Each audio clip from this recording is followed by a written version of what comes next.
Hello students, welcome to our channel physics mania. আজকের ভিডিওতে আমরা যে অধ্যায়টা পড়বো সেটা হলো সমতলে আলোর প্রতিসরণ। ঠিক আছে, এই বিষয়ে অলরেডি আমরা কিন্তু 3টে ক্লাস প্রোভাইড করেছি তোমাদেরকে।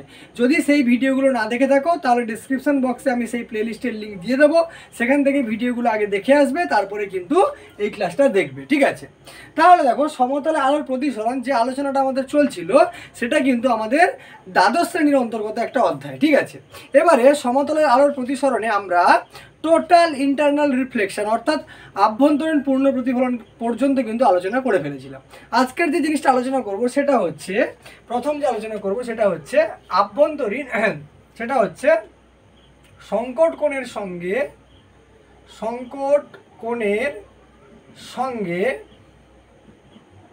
প্রতিসরাঙ্কের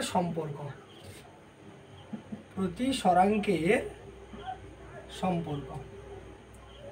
ইংরেজিতে যাকে বলে রিলেশন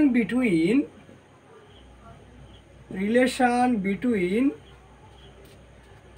রিফ্র্যাক্টিভ ইন্ডেক্স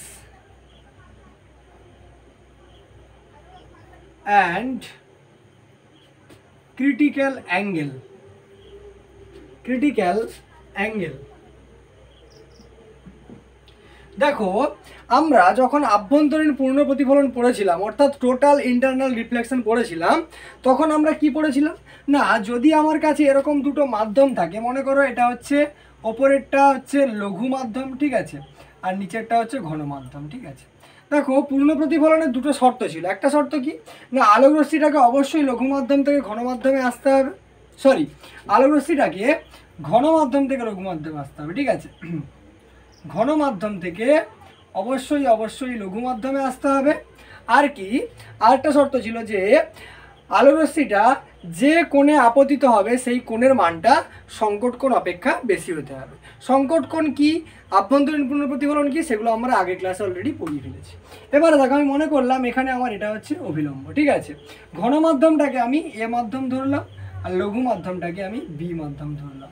মনে করলাম ঘন মাধ্যমের প্রতিসরাঙ্ক মিউ এ আর লঘু মাধ্যমের প্রতিসরাঙ্ক কত না মিউ বি। ঠিক আছে, এবারে দেখো আলোক রশ্মিটা যদি আমি মনে করলাম এখানটায় থিটা সি কোণে পড়লো, কত কোণে পড়লো থিটা সি, অর্থাৎ সংকট কোণে পড়লো থিটা সি, সংকট কোণে পড়লো। ঠিক আছে, সংকট কোণে যদি আলোক রশ্মিটা আপতিত হয় তাহলে প্রতিসিত রশ্মিটা কি হবে, এই বিভেদ তল বরাবর কিন্তু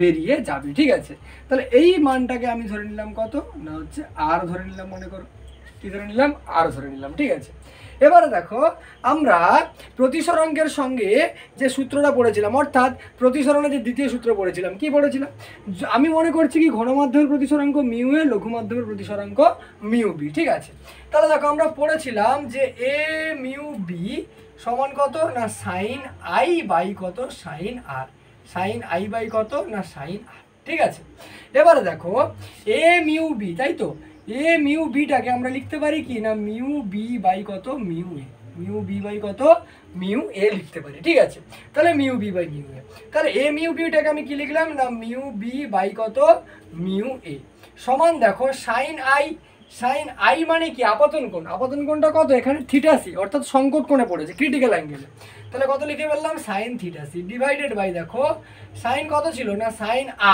সাইন আর মানে কত, এখানে দেখো প্রতিসরণ কোণটা কত ডিগ্রি হয়েছে, যেহেতু বিভেদ তল বরাবর গেছে তাহলে সেটা অভিলম্বের সঙ্গে কত ডিগ্রি কোণ তৈরি করবে, 90 ডিগ্রি কোণ তৈরি করবে, তাহলে আর এর মান কত ডিগ্রি হয়ে গেল সাইন 90 ডিগ্রি। ঠিক আছে, এ পর্যন্ত বুঝতে পারলেন। সমান দেখো mu B by mu A সমান দেখো সাইন থিটা সি, আর সাইন 90 ডিগ্রি মান কত, সাইন 90 ডিগ্রি মান হচ্ছে 1, তার জন্য আমি কত লিখলাম শুধু সাইন থিটা সি লিখলাম। তাহলে দেখো এখান থেকে আমি লিখতে পারি sine theta C is equal to, এবারে কত আছে mu B by mu A, তাহলে কত হয়ে গেল মিউ বি বাই কত মিউ এ। ঠিক আছে, এখান থেকে দেখো আমরা লিখতে পারি থিটা সি সমান সাইনটা ওপারে গেলে সাইন ইনভার্স হয়ে যাবে, তাহলে কত হবে sine inverse mu B by mu A. ঠিক আছে, তাহলে এটাই হলো কিন্তু আমার হচ্ছে ক্রিটিক্যাল অ্যাঙ্গেলের সঙ্গে রিফ্র্যাক্টিভ ইন্ডেক্সের কিন্তু সম্পর্ক, অর্থাৎ সংকট কোণের সঙ্গে প্রতিসরাঙ্কের কিন্তু সম্পর্ক আমার বেরিয়ে গেল। আশা করি তোমরা এখানে কিন্তু বুঝতে পেরেছো। এবারে দেখো যদি আমি এখানটায় বলি, যদি আমি এখানে বলি যে স্পেশাল কেস একটা নিচ্ছি, ঠিক আছে, কেস 1, দেখো কেস ওয়ান কী নিচ্ছি আমি, যে যদি আমি মনে করি যে আলোক রশ্মিটা কোনো ঘন মাধ্যম থেকে লঘু মাধ্যমে এসছে, যদি আমি এখানে মনে করি যে আমার লঘু মাধ্যমটা কি না, লঘু মাধ্যমটা হচ্ছে আমার বায়ু মাধ্যম, লঘু মাধ্যমটা কি বায়ু মাধ্যম। এবারে দেখো লঘু মাধ্যমের প্রতিসরাঙ্ক কত ছিল মিউবি, যেহেতু ওটা বায়ু মাধ্যম তাহলে ওর প্রতিসরাঙ্ক কত হয়ে যাবে, বায়ুর প্রতিসরাঙ্ক আমরা জানি কত হয়, 1 হয়। তাহলে এখান থেকে আমি মিউবি সমান কত পাবো না, মিউবি এর মান কত হয়ে গেল, 1 হয়ে গেল। আমি কল্পনা করছি কি যে আলোক রশ্মিটা ঘন মাধ্যম থেকে লঘু মাধ্যমে আসছে, ভালো কথা, ঘন মাধ্যম আমার রয়েছে, লঘু মাধ্যমটাকে আমি কি ধরে নিলাম, বায়ু মাধ্যম ধরে নিলাম। লঘু মাধ্যমটাকে যখনই আমি বায়ু মাধ্যম ধরে নিলাম ওর প্রতিসরাঙ্ক কত ছিল মিউবি, এবারে বায়ু মাধ্যম হয়ে গেলে তার প্রতিসরাঙ্ক কার সঙ্গে সমান হয়, 1 এর সঙ্গে সমান হয়। তার মানে মিউবির মান কত হয়ে গেল, মিউবির মান হয়ে গেল কিন্তু 1, ঠিক আছে। এবারে মিউবির মান যদি 1 হয়ে যায় তাহলে আমি যে ইকুয়েশনটা পেয়েছিলাম এই ইকুয়েশনটাকে আমরা কিভাবে লিখতে পারবো না, দেখ ইকুয়েশনটা কি ছিল, থিটা সি, লিখে ফেললাম থিটা সি সমান সাইন ইনভার্স, তাহলে লিখে ফেললাম কত, সাইন ইনভার্স সমান দেখো মিউ বি বাই কত, mu A, mu B by mu A. এবারে মিউ বির মান কত, 1, তাহলে কত হয়ে যাবে 1 বাই মিউ, ঠিক আছে। তাহলে যদি কোনো ঘন মাধ্যম থেকে আলোক রশ্মিটা বায়ু মাধ্যমে আসে তার ক্ষেত্রে কিন্তু ক্রিটিক্যাল অ্যাঙ্গেল এবং রিফ্র্যাক্টিভ ইন্ডেক্সের রিলেশন কিন্তু হয়ে যাবে theta C is equal to sine inverse 1 by mu, ঠিক আছে, theta C is equal to sine inverse 1 by mu. তাহলে দেখো এটা যদি আর একটু পাবো, বা এখানে যদি আমি বসাই, ঠিক আছে, এখানে যদি আমি ইকুয়েশনটাতে মিউ বির মান 1 বসাই তাহলে এখান থেকে আমি কি পাবো না, এখান থেকে আমরা পাবো দেখো সাইন থিটা সি, কত পাবো, সাইন থিটা সি সমান মিউ বির ভ্যালু 1, তাহলে 1 বাই মিউ এটাকে। আচ্ছা এখানে একটা কথা বলি, তখন আমরা কি করছি, মিউ বির মানটাকে যখন 1 ধরছি সেখানে মিউ এর মানটাকে আমরা শুধুমাত্র মিউ ধরে নিচ্ছি, তার জন্য মিউ হয়েছে। তাহলে মিউ বির মান কত 1, মিউ এর মান কত মিউ, তাহলে সাইন থিটা সি সমান কত বেরোলো 1 বাই মিউ, ঠিক আছে। তাহলে দেখো এখান পর্যন্ত আমরা কি করলাম না, সংকট কোণের সঙ্গে প্রতিসরাঙ্কের সম্পর্ক অর্থাৎ রিফ্র্যাক্টিভ ইন্ডেক্সের সঙ্গে ক্রিটিক্যাল অ্যাঙ্গেলের রিলেশন কিন্তু বের করে ফেললাম। কি সম্পর্কটা কি বেরোলো, theta C is equal to sine inverse mu B by mu A, যেখানে থিটা সিটা হচ্ছে কি তোমার ক্রিটিক্যাল অ্যাঙ্গেল বা সংকট কোণ, মিউ এটা হচ্ছে ঘন মাধ্যমের প্রতিসরাঙ্ক, মিউ বিটা হচ্ছে লঘু মাধ্যমের প্রতিসরাঙ্ক, ঠিক আছে। যদি লঘু মাধ্যমটা বায়ু মাধ্যম হয় তখন মিউ বির মান কত হয়ে যাবে, 1 হয়ে যাবে, আর মিউ এর মানটা তখন আমি কি ধরে নিচ্ছি, মিউ ধরে নিচ্ছি, সেখান থেকে আমরা থিটা সি সমান কত পাবো, সাইন ইনভার্স 1 বাই মিউ। আর এইখানে যদি আমি ওই একই ভ্যালু বসাই তাহলে সাইন থিটা সি ছিল, সাইন থিটা সি বসলো, মিউ বির মান 1 বসালাম, মিউ এর মান কত, মিউ বসিয়ে দিলাম, ঠিক আছে। তাহলে এ পর্যন্ত তোমরা একটা স্ক্রিনশট নিয়ে নাও, তারপরে আমরা পরবর্তী আলোচনাতে আসবো। আর একটা কথা বলে রাখি, এই ইকুয়েশনটাকে মনে রাখো sine theta C is equal to 1 by mu, কারণ এরপরে যেটা আমরা আলোচনা করবো সেখানে কিন্তু এই ইকুয়েশনটা কাজে লাগবে, sine theta C is equal to 1 by mu কিন্তু কাজে লাগবে। তাহলে তোমরা একবার স্ক্রিনশট নিয়ে নিতে পারো, তারপরে আমরা পরবর্তী আলোচনায় চলে আসবো। দেখো তারপরে যে অংশটা আমরা চলে আসবো সেটা হচ্ছে যে প্রতিসরণের সূত্র থেকে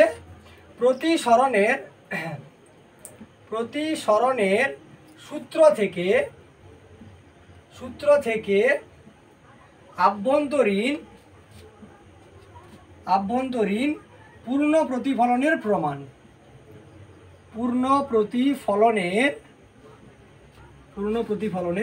ঠিক আছে। তাহলে আমরা কিসে চলে আসছি, প্রতিসরণের সূত্র থেকে আভ্যন্তরীণ পূর্ণ প্রতিফলনের প্রমাণ, অর্থাৎ proof of total internal reflection from the laws of refraction। অর্থাৎ এবারে আমাদের আলোচনার বিষয় কি না, প্রতিসরণের সূত্র থেকে আমরা আভ্যন্তরীণ পূর্ণ প্রতিফলন যে হয় সেটা কিভাবে আমরা প্রমাণ করতে পারবো। দেখো এর আগে যেটা আমরা করলাম একটা ইকুয়েশন আমি মনে রাখতে বলেছিলাম, কত, সাইন থিটা সি সমান 1 বাই মিউ। কেন বলেছিলাম না, মনে করো আমি ছোটো করে একটু এঁকে দিচ্ছি, মনে করো এটা আমার ওপরে কি রয়েছে, ঘন মাধ্যম, নিচে কি রয়েছে, লঘু মাধ্যম, ঠিক আছে, লঘু মাধ্যম। এটা মনে করো ঘন মাধ্যম হচ্ছে এ, লঘু মাধ্যম হচ্ছে বি, এর প্রতিসরাঙ্ক কত ধরেছিলাম মিউ এ, এর প্রতিসরাঙ্ক কত মিউ বি, ঠিক আছে। এখান থেকে একটা আলোক রশ্মি এসে পড়ছিল, ঠিক আছে, মনে করো এখান থেকে একটা আলোক রশ্মি এসে পড়ছিল, আলোক রশ্মিটা মনে করো কত কোণে পড়েছে না, থিটা সি কোণে পড়েছে, তাহলে আলোক রশ্মিটা কী হতো, বিভেদ তল বরাবর বেরিয়ে যেত, এটা হয়ে গেছিলো আর, ঠিক আছে, এটা হয়ে গেছিলো আর, ঠিক আছে। এবারে দেখো অ্যাকচুয়ালি এটা থিটা সি বলা ভুল, তুমি এটাকে বলতে পারো যে আপাতন কোণ আই, আর আমি আইটা কার সঙ্গে সমান বলছি, ক্রিটিক্যাল অ্যাঙ্গেল বা সংকট কোণের সঙ্গে সমান বলছি। এখান থেকে একটা ইকুয়েশন আমি মনে রাখতে বলছিলাম একটু আগেই, সেটা হচ্ছে সাইন থিটা সি সমান কত না 1/μ, সাইন থিটা সি সমান 1/μ। কেন কি করে এলো এর একটু আগে বলেছি আমরা। দেখো থিটা সিটা কি, থিটা সি হচ্ছে আমার সংকট কোণ, থিটা সি কি সংকট কোণ, যাকে ইংরেজিতে বলে ক্রিটিক্যাল অ্যাঙ্গেল। কি বলে? ক্রিটিক্যাল অ্যাঙ্গেল, ঠিক আছে, ক্রিটিক্যাল অ্যাঙ্গেল থিটা সি। আচ্ছা মিউটা কি? মিউটা হচ্ছে আমার ঘন মাধ্যমের প্রতিসরাঙ্ক। তাহলে মিউটা কি না ঘন মাধ্যমের প্রতিসরাঙ্ক, ঠিক আছে, ঘন মাধ্যমের প্রতিসরাঙ্ক, ঠিক আছে। আর ওয়ানটা কেন এসেছিল না লঘু মাধ্যমটাকে আমরা বায়ু মাধ্যম ধরেছিলাম, তার জন্য কি এসেছিল ওয়ান এসেছিল, ঠিক আছে। এবারে দেখো আমরা এখানে প্রতিসরণের সূত্র প্রয়োগ করার চেষ্টা করব, ঠিক আছে। প্রতিসরণের সেকেন্ড ল যেটা ছিল কি ছিল, প্রতিসরণের সেকেন্ড ল ছিল কি, আমি এখানে লিখে দিই, এ মিউ বি সমান কত সাইন আই বাই কত সাইন আর, ঠিক আছে। অর্থাৎ একটা রশ্মি যদি এ মাধ্যম থেকে বি মাধ্যমে তার প্রতিসরণ ঘটে, তাহলে আপাতন কোণ এবং প্রতিসরণের কোণের সাইনের অনুপাতটা ধ্রুবক হতো, এবং সেই ধ্রুবকটাকে আমরা প্রতিসরাঙ্ক দিয়ে প্রকাশ করতাম, ঠিক আছে। এবারে দেখো এ মিউ বি কে আমি কি লিখতে পারি না, এ মিউ বি কে আমরা লিখতে পারি mu B by mu A সমান কত না সাইন আই বাই কত sine R, sine I by sine r, তাই তো, sine I by sine r সমান। দেখো আমার এখানে মিউ বি এর ভ্যালু কত, যদি এটা বায়ু মাধ্যম হয় মিউ বি এর ভ্যালু কত 1, তাহলে মিউ বি এর ভ্যালু যদি 1 হয় উপরে কত হয়ে গেল 1। মিউ এর ভ্যালু কত, দেখো মিউ বি এর ভ্যালু কত বলছি 1, যেহেতু এটা কি মাধ্যম না, যেহেতু এটা বায়ু মাধ্যম, আর মিউ এটাকে তখন আমরা কি ধরছি মিউ ধরে নিচ্ছি, ঠিক আছে। তাহলে 1/μ সমান কত আসবে না সাইন আই বাই কত হয়ে গেল sine R, sine I by sine কত হয়ে গেল আর, তাই তো, সাইন আই বাই সাইন আর। এখান থেকে দেখো আমি লিখতে পারি সাইন আরটাকে তুমি এপারে নিয়ে গুণ, মানে ডায়াগোনালি গুণ করে ফেলো, সাইন আর আর এক গুণ করলে কত হবে সাইন আর সমান দেখো মিউ ইন্টু কত হবে মিউ ইন্টু সাইন আই, ঠিক আছে। এখান থেকে আমি কি পেলাম সাইন আর সমান মিউ ইন্টু সাইন আই, ঠিক আছে। এবারে দেখো আমি যদি বলি যে এখানটায় যে কোণে আপতিত হচ্ছে অর্থাৎ আইটা, ঠিক আছে, আইটা আপাতন কোণ, আইটা কি বলছি আমি আপাতন কোণ, ঠিক আছে। তাহলে আপাতন কোণ বা আপাতন কোণ আই কি বলছি থিটা সির থেকে বেশি কোণে পড়ছে, ঠিক আছে। দেখো থিটা সি বা সংকট কোণে পড়লে কি হবে, সংকট কোণে পড়লে আমার প্রতিসৃত রশ্মিটা কি হবে বিভেদ তল বরাবর বেরিয়ে যাবে। যদি সংকট কোণের থেকে বেশি কোণে পড়ে তাহলে আমি কি জানি রশ্মিটা আর দ্বিতীয় মাধ্যমে যাবে না, পুনরায় রিফ্লেক্ট করে কিছু কোথায় চলে আসবে প্রথম মাধ্যমেই ফিরে আসবে। আমি ধরে নিচ্ছি যে আমার এই আপতন কোণটা থিটা সির থেকে বেশি, থিটা সির থেকে বেশি, তাহলে আইয়ের মান যদি থিটা সির থেকে বড় হয় তাহলে এখান থেকে আমরা লিখতে পারবো দেখো সাইন আই গ্রেটার দেন কত সাইন থিটা সি লিখতে পারি, sine I greater than sine theta C. এখান থেকে দেখো sine I greater than sine theta C, sine theta সির ভ্যালু কত 1/μ, যেটা একটু আগে আমরা পেয়েছিলাম, ঠিক আছে। তাহলে সাইন থিটার সি কত বসিয়ে দিলাম 1/μ বসিয়ে দিলাম, ঠিক আছে। তাহলে এখান থেকে দেখো সাইন আই সমান কত বেরোলো 1/μ। এবারে কোণাকোণে যদি আমি গুণ করি কত বেরোবে মিউ সাইন আই গ্রেটার দেন কত হবে 1।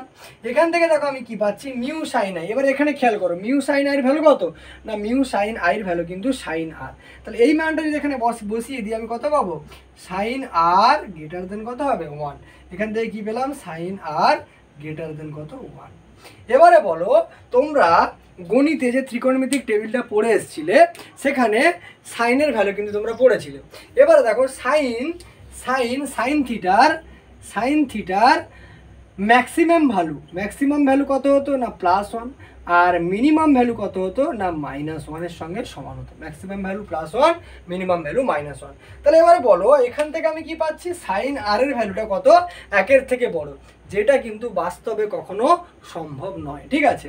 তাহলে দেখো সাইন আর এর ভ্যালু, ঠিক আছে, যে সাইন আর গ্রেটার দেন 1 এটা বাস্তবে কখনো সম্ভব নয়, তাই তো। বাস্তবে যদি কখনো সম্ভব না হয় তার মানে আমি কি বলতে পারি যে এই বাস্তবে সম্ভব নয়, অর্থাৎ যে এই যে ঘটনাটা ঘটলো এই ঘটনাটা প্রতিসরণের সূত্র মেনে চলে না, নাকি গো? এটা কি প্রতিসরণের সূত্র মেনে চলে না। প্রতিসরণের সূত্র যদি মেনে না চলে তাহলে আমরা কি বলতে পারি যে এখানে প্রতিসরণ ঘটছে না? প্রতিসরণের সূত্রই যখন মানছে না, তার মানে আমরা কি বলবো, এখানে প্রতিসরণ ঘটছে না। প্রতিসরণ যদি না ঘটে থাকে এখানে তাহলে কি ঘটছে? এখানে তাহলে কি ঘটছে? আভ্যন্তরীণ পূর্ণ প্রতিফলন ঘটছে। এটা তো আমাকে ভাষা নিচে লিখে দিতে হবে যে সাইন আর গ্রেটার দেন 1 এটা বাস্তবে কখনো সম্ভব নয়। তার মানে এখানে এই যে পুরো বিষয়টি প্রতিসরণের সূত্র মেনে চলছে না, অর্থাৎ এখানে প্রতিসরণ ঘটছে না, অর্থাৎ এখানে আভ্যন্তরীণ পূর্ণ প্রতিফলন কিন্তু ঘটছে। ঠিক আছে, তাহলে আমি সরে যাচ্ছি, একবার স্ক্রিনশট নেওয়ার থাকলে নিয়ে নাও, তারপরে আমরা পরবর্তী আলোচনায় চলে আসবো। দেখো এরপরে যে আমরা আলোচনাটা চলে আসবো সেটা হচ্ছে মরীচিকা সৃষ্টি। ঠিক আছে, যাকে ইংরেজিতে বলে মিরেজ। কি বলে? মিরেজ, মরীচিকা সৃষ্টি। দেখো মরীচিকা কিভাবে সৃষ্টি হয়? মরীচিকা মূলত আমাদের কিন্তু দুটো জায়গায় সৃষ্টি হয়। একটা হচ্ছে তোমার কোথায় মরুভূমিতে মরীচিকা সৃষ্টি হয়, আর একটা কোথায় মরীচিকা সৃষ্টি হয় না হচ্ছে আমাদের একদম মেরু প্রদেশে যেখানে বরফ জমে থাকে সেখানে আমাদের মরীচিকা সৃষ্টি হয়। দেখো মরুভূমিতে কিভাবে মরীচিকা সৃষ্টি হয়। ঠিক আছে, মরুভূমিতে কিভাবে মরীচিকা সৃষ্টি হয় না, মরুভূমিতে কি হয়, নিচের যে স্তরটা সেখানে কি থাকে, বালি বেশি থাকে, অর্থাৎ সূর্যের তাপে ওই স্তরটা কিন্তু সব থেকে বেশি গরম হয়ে যায়। ওটা গরম হওয়ার ফলে ওর উপরে যে বায়ুমণ্ডল আছে সেটা উত্তপ্ত হয়। এবারে যত তুমি ওপরের দিকে যেতে থাকবে তত তোমার তাপমাত্রা কি হবে, ধীরে ধীরে কমতে থাকবে। অর্থাৎ যত ওপরের দিকে যেতে থাকবে তত বায়ু স্তর কি হবে, তাপমাত্রা কম হবে এবং তার ঘনত্ব কিন্তু বেশি হবে। অর্থাৎ যদি আমি হচ্ছে মরুভূমির কথা মনে করি, ঠিক আছে, মরুভূমির কথা মনে করি, তাহলে দেখো মরুভূমির ক্ষেত্রে ঘটনাটা কি ঘটছে। মরুভূমির ক্ষেত্রে ঘটনাটা কি ঘটবে না, মনে করো এখানে একটা এরকমভাবে গাছ আছে। ঠিক আছে, এরকমভাবে মরুভূমির উপরে ধরো মনে করো একটা গাছ আছে। ঠিক আছে, মরুভূমির উপরে একটা গাছ আছে। এবারে দেখো এইটা হচ্ছে আমার মরুভূমি। ঠিক আছে, এবার এই মরুভূমি থেকে যত আমরা ওপরের দিকে যাব কি হবে, তাপমাত্রা তত ধীরে ধীরে কমতে থাকবে। অর্থাৎ নিচের দিকেরগুলো কি করবে, ঘন স্তর হিসাবে কাজ করবে, আর উপরের দিকে লঘু স্তর বা লঘু মাধ্যম হিসাবে কাজ করবে।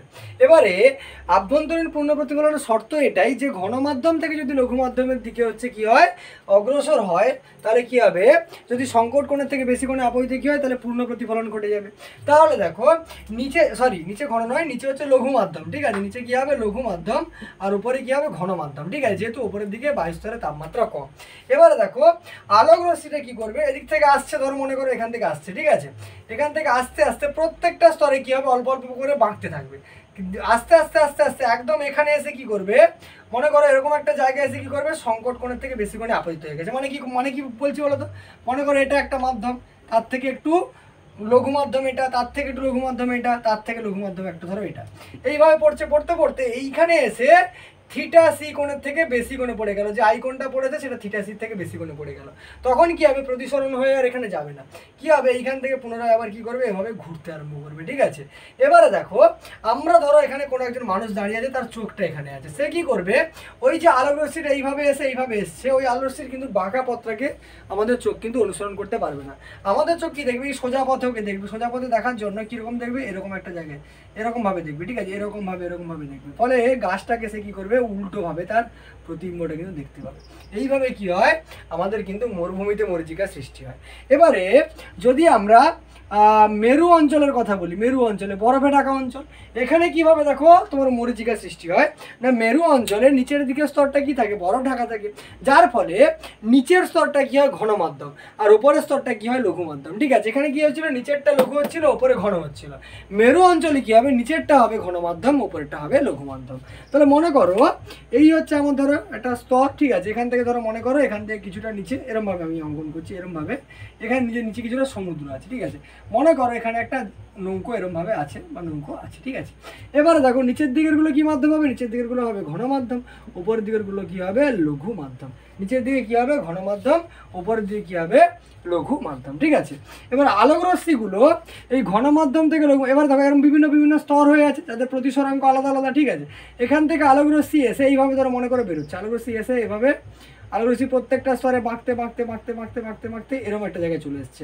এখানে কি হয়েছে, যে অ্যাঙ্গেলটাতে পড়েছে সেই অ্যাঙ্গেলটার মান ধরো আই, সেই আইটা থিটা সি কোণের থেকে বেশি পড়ে গেছে। বেশি পড়ে যাওয়ার জন্য রশ্মিটা আর এখান থেকে আর উপরে যেতে পারবে না, কী হবে, এখান থেকে এইভাবে ব্যাক করে চলে এলো। এবারে মনে করো এখানে আমি দাঁড়িয়ে আছি বা তুমি দাঁড়িয়ে আছো, তোমার চোখটা এখানটায় আছে, তো এই আলোক রশ্মিটা যে বেঁকে এসে তোমার চোখ তার বাঁকা পথকে হচ্ছে স্মরণ করতে পারবে না, তোমার চোখ কি দেখবে, এটাকে এরকম সোজাভাবে দেখবে, ঠিক আছে। ফলে নৌকোটার একটা উল্টো প্রতিবিম্ব এইভাবে কিন্তু তুমি দেখতে পাবে এখানে, ঠিক আছে। তাহলে এটা হচ্ছে আমার মেরু অঞ্চলে বা বরফযুক্ত এলাকায় কিন্তু এভাবে মরীচিকা সৃষ্টি হয়, ঠিক আছে। তাহলে আশা করি বোঝা গেল মরুভূমিতে আর মেরু অঞ্চলে কিভাবে তোমার হচ্ছে মরীচিকা সৃষ্টি হয়। এরপরে আমরা চলে আসবো যে একটা মাছ যখন কোনো জলাশয়ের মধ্যে থাকে, তাহলে মাছটা কতটা দূর পর্যন্ত দেখতে পায় বা মাছ কিভাবে আমাদেরকে দেখে বা আমাদের চারপাশের পরিবেশটাকে দেখে, ঠিক আছে। তার আগে বোর্ডটা একটু ক্লিয়ার করে নিই, তারপরে আমরা পরবর্তীতে চলে আসছি আমরা আমাদের পরবর্তী আলোচনায়। দেখো এবারে যেটা আমরা আলোচনা করবো সেটা হচ্ছে জলের ভেতর মাছের দৃষ্টি, ঠিক আছে। মাছের দৃষ্টি, এখান থেকে কিন্তু তোমাদের পরীক্ষায় অনেক অঙ্ক আসে, ঠিক আছে, বোর্ডেও এবং অন্যান্য কম্পিটিটিভ এক্সাম অর্থাৎ নিট যেইতে কিন্তু অঙ্ক আসে এই ধারণা থেকে। দেখো জলের ভেতরে মাছ কিভাবে দেখবে সেটা এবারে আমরা আলোচনা করব। মনে করো এই হচ্ছে আমার জলের স্তর, ঠিক আছে। মনে করো এম আর হচ্ছে এম ড্যাশ, এটা হচ্ছে আমার কি জলের স্তর, মানে এর নিচে কি রয়েছে, এর নিচে রয়েছে জল, আর উপরে কি রয়েছে, উপরে অবভিয়াসলি কি রয়েছে, বায়ু মাধ্যম রয়েছে, উপরে কি রয়েছে, বায়ু মাধ্যম রয়েছে। এবারে দেখো এই জল সাপেক্ষে বায়ুর যে হচ্ছে সংকট কোণটা, ঠিক আছে, জল সাপেক্ষে বায়ুর যে সংকট কোণটা হয় অর্থাৎ থিটা সি হয়, তার মান হচ্ছে কিন্তু 49 ডিগ্রি। কত?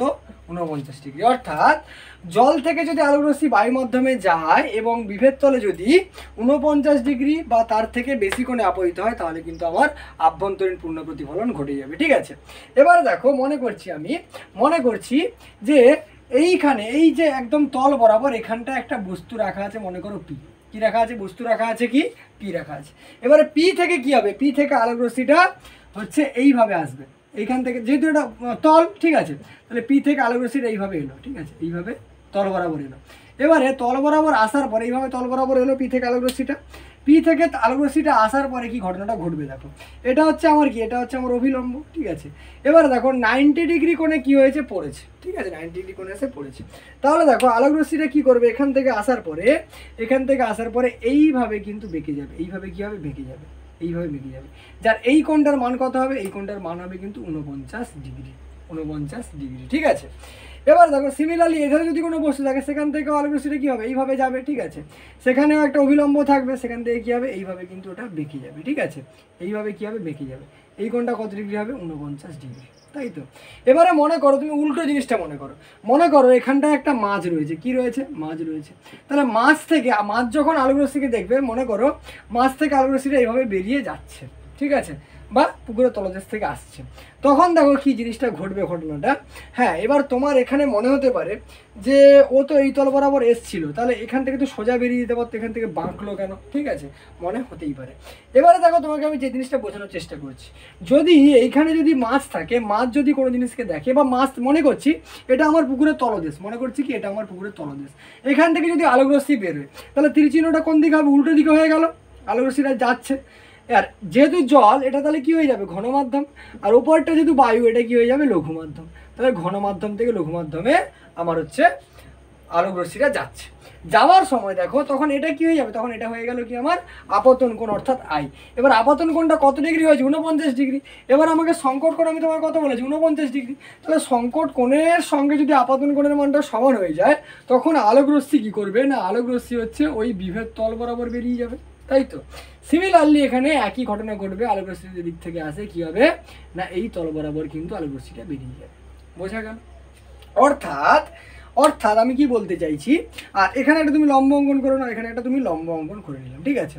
এবারে দেখো আমি কি বলতে চাইছি যে কোনো একটা মাছ তাহলে কি করবে, এই যে এ প্রান্তটায় 49 ডিগ্রির বেশি বা 49 ডিগ্রির বাইরে যে বস্তুগুলো আছে সেগুলোকে কিন্তু মাছ কখনো দেখতে পাবে না, ঠিক আছে, কারণ আলোক রশ্মি তোমার প্রবেশই করবে না, ও দেখবে কি করে, তাই না। এবারে দেখো যে বস্তুটা আমার এখানটায় ছিল ওতে, মাছ সেটাই কোথায় দেখবে, এটাকে তুমি বাড়িয়ে দাও, সেই বস্তুটাকে দেখো এখানে দেখবে, এটাকে পি ড্যাশ আমি মনে করলাম, তাহলে বস্তুটা কোথায় দেখবে, পি ড্যাশ বিন্দুতে দেখবে। এবারে দেখো এই কোণটা যদি 49 ডিগ্রি হয়, এই কোণটাও কত ডিগ্রি হবে, এই কোণটাও কত ডিগ্রি হবে না 49 ডিগ্রি হবে। তুমি বলবে কেন 49 ডিগ্রি, দেখো এই যে দুটো লাইন, এই লাইনটা আর এই লাইনটা প্যারালাল, প্যারালাল লাইনকে যদি ছেদ করে এই কোণটা যাই হয় এই কোণটা কি হয়, সেম হয়। সিমিলারলি এটা যদি 49 ডিগ্রি হয়, এটাও কত ডিগ্রি হবে, 49 ডিগ্রি হবে, তাই তো। অর্থাৎ অর্থাৎ মাছ মাছ কি করবে না, শঙ্কু আকৃতির, ঠিক আছে, শঙ্কু আকৃতির অংশ দেখতে পাবে, অংশ দেখতে পাবে। শঙ্কু আকৃতির অংশের মধ্যে যেটুকু অংশ আসবে মাছ কিন্তু কেবলমাত্র সেটুকু অংশই দেখতে পাবে। যার কেন্দ্রীয় কোণটা কত না, যার কেন্দ্রীয় কোণটা কত ডিগ্রি হয়ে যাবে, দেখো 49 ডিগ্রি, 49 ডিগ্রি কত ডিগ্রি, 98 ডিগ্রি। অর্থাৎ মাছ ওই 98 ডিগ্রি কোণযুক্ত শঙ্কুর মধ্যে যা যা আসবে সেগুলোকে দেখতে পাবে। এবার তোমার মনে হতে পারে মাছ যদি 49 ডিগ্রি থেকে বেশি কোণে তাকায়, বেশি কোণে তাকালে কি হবে, মাছ কিন্তু বাইরের অংশ আর দেখতে পাবে না, কেবলমাত্র এই ভেতরের অংশগুলোই অর্থাৎ জলাশয়ের তলদেশের অংশগুলোই কিন্তু দেখতে পাবে। কেন দেখতে পাবে না, যখনই তুমি 49 ডিগ্রি বেশিতে তাকাবে তখন এখানে আপতন কোণটা 49 ডিগ্রি থেকে বেশি হয়ে যাবে। 49 ডিগ্রি থেকে বেশি হয়ে গেলেই সংকট কোণ যেহেতু 49 ডিগ্রি, সেহেতু আলোক রশ্মিটা কিন্তু আর বায়ু মাধ্যমে যাবে না, ওখান থেকে কী করবে, ব্যাক করে আবার কোথায় চলে আসবে, আবার একই মাধ্যমে চলে আসবে।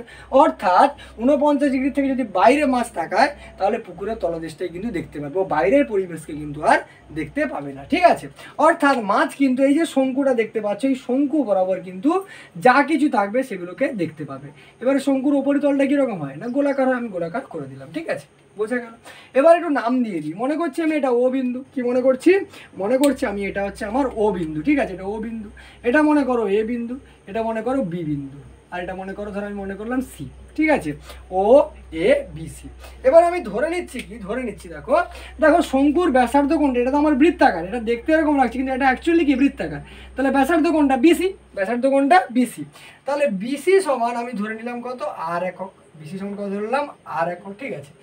আর ই ও সি, ঠিক আছে, ও সি মানে উচ্চতা, উচ্চতা সমান আমি কত ধরে নিলাম, এই একক, অর্থাৎ মাছটা এইচ গভীরতায় রয়েছে, ঠিক আছে।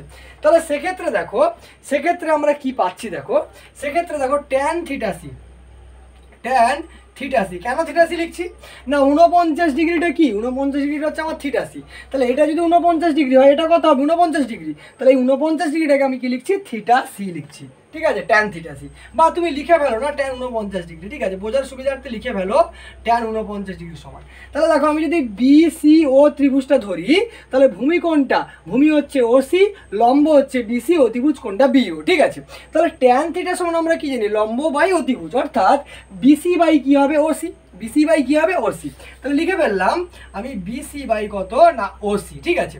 ট্যান 49 ডিগ্রি মানে কি, ট্যান 49 ডিগ্রি মানে কি, থিটা সি, সংকট কোণ বা ক্রিটিক্যাল অ্যাঙ্গেল। তাহলে ট্যান থিটা সি সমান বিসি বাই ওসি। এবার বিসির মান কত, আর একক, তাহলে আর বাই ওসির মান কত, এইচ, তাহলে আর বাই এইচ। তাহলে ট্যান থিটা সি সমান কত বেরোলো, আর বাই এইচ, ঠিক আছে। দেখো এখান থেকে আমি কি পাচ্ছি, এখান থেকে আমি লিখতে পারবো, দেখো ট্যান থিটা সি সমান আমরা কি জানি না, সাইন থিটা সি বাই কত, cos theta C, sine theta C by কত, কস থিটা সি সমান আমার এপারে কত আছে না, আর বাই এইচ আছে, কত আছে, আর বাই এইচ আছে। আর বাই এইচটাকে এপারে নিয়ে নাও, তাহলে আর বাই এইচ সমান কত হবে, সাইন থিটা সি বাই কত, কস থিটা সি। এবারে দেখো যদি আমি মনে করছি আমি যে জলের ঘনত্ব, জলের হচ্ছে প্রতিসরাঙ্ক, জলের প্রতিসরাঙ্ক আমি মিউ মনে করলাম, জলের প্রতিসরাঙ্ক কত মনে করলাম, আমি মিউ মনে করলাম। আর ওপরে কি রয়েছে, বায়ু মাধ্যম, তাহলে দেখো বায়ুর প্রতিসরাঙ্ক কত হয় না, বায়ুর প্রতিসরাঙ্ক 1 হয়, বায়ুর প্রতিসরাঙ্ক কত হয়, 1 হয়। এবার একটু আগে যেটা করেছিলাম সেটা একটু খেয়াল করো, যদি আমার জলটা হচ্ছে বি মাধ্যম, জলটা আমার হচ্ছে এ মাধ্যম হয়, জলটা আমার এ মাধ্যম হয় আর বায়ুটা বি মাধ্যম হয়, তাহলে আমরা কি বলেছিলাম না, এ মিউ বি সমান কত, সাইন আই বাই কত, sine R, sine I by sine আর। এখান থেকে আমরা লিখতে পাচ্ছিলাম mu B by mu A সমান সাইন আই, আইটা কত, থিটা সি কোণে পড়েছে, তাহলে sine theta C by sine r, r মানে কত দেখো অবিলম্বের সঙ্গে 90 ডিগ্রি কোণ করেছে, অর্থাৎ সাইন কত 90 ডিগ্রি, ঠিক আছে। তাহলে দেখো মিউ বির মান কত, মিউ বির মান হচ্ছে মিউ, আর মিউ এর মান কত, মিউ এর মান হচ্ছে আমার, সরি মিউ বির মান হচ্ছে যেহেতু বায়ু মাধ্যম, তাহলে মিউ বির মান কত, মিউ বির মান হচ্ছে 1, আর মিউ এর মান কত মিউ, তাহলে এখান থেকে লিখতে পারি 1/μ সমান সাইন থিটা সি, কারণ সাইন 90 ডিগ্রি মান কত 1। এখান থেকে আমরা কি পাচ্ছিলাম না সাইন থিটা সি সমান কত না 1/μ পেয়েছিলাম, কিন্তু এর আগে আমরা এক্ষুনি করালাম, ঠিক আছে। তাহলে দেখো এখান থেকে দেখো আমি কি লিখতে পারি সাইন থিটা সির ভ্যালু কত 1/μ, তাহলে আমি লিখে ফেলি 1 কত মিউ ডিভাইডেড বাই দেখো কস থিটা সি, তাই তো।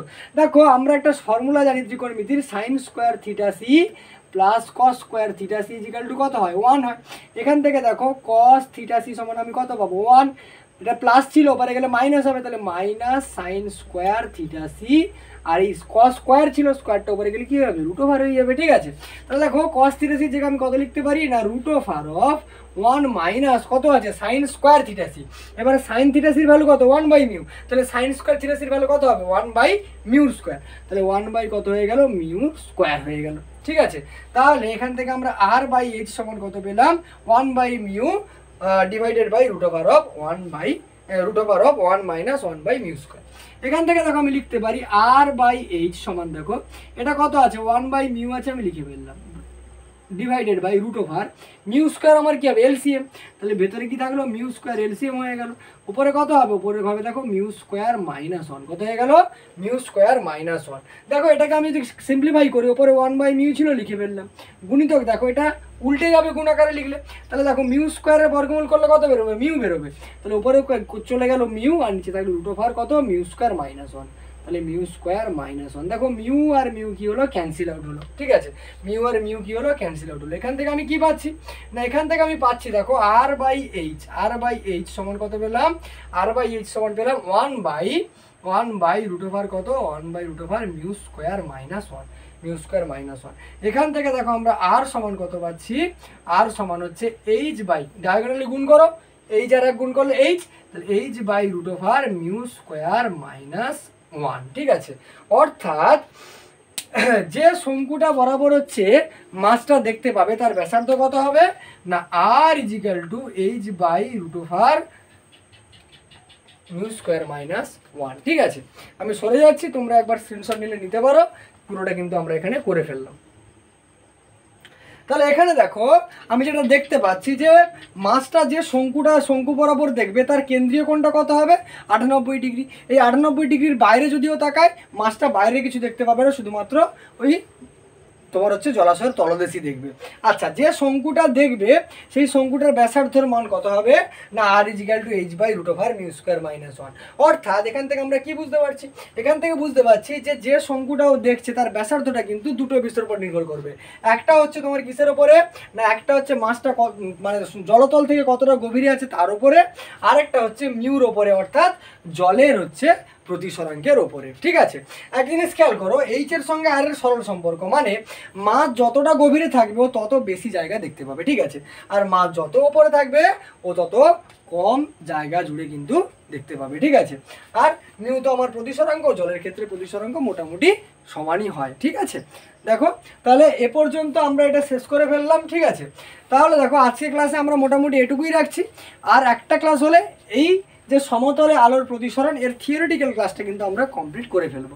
আরেকটা ক্লাস বলতে কেন বলছি, আমাদের কিন্তু আলোকবাহী তন্তুটা এখানে বাকি থেকে গেল।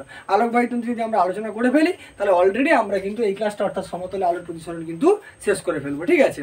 তাহলে ভিডিওটা ভালো লাগলে অবশ্যই চ্যানেলটাকে সাবস্ক্রাইব করো আর পড়াশোনা চালিয়ে যাও। দেখা হবে পরের ভিডিওতে, চলো টাটা।